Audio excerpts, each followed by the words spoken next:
แล้วว่าของคุณพีนะครับใครทำอะไรครับผมเห็นนะเอามาหน่อย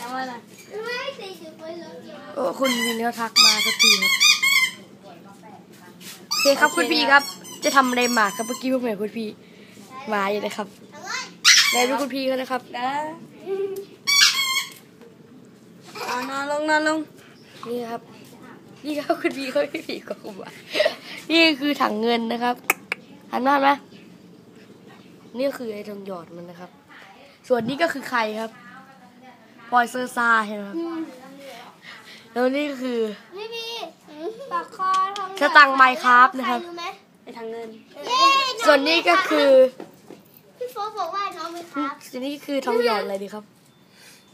ทองหยอด THYT นี่ครับคุณแคทเกมคนที่2ช่องผมก็ขอโจชันนี้สวัสดีครับวันนี้คือวันอะไรนะวันนี้วันอังคารใช่อ่ะวันพุธไหมอ่ะใช่วันนี้วันพุธครับก็วันนี้ก็อยู่กับรายการวันพุธกับเราวันพุธอยู่กับเรานะครับวันพุธกับเราเองว่าง่ายมันมีแล้ววันเหงากับเราเองวันพุธอยู่กับเรานะครับโอเคขอจบไปเท่านี้ปิดฉากด้วยบรรยากาศสวยๆมีบ้างไหมสวัสดีครับถ้าชอบก็อย่าลืมกดไลค์และกด subscribe นะครับ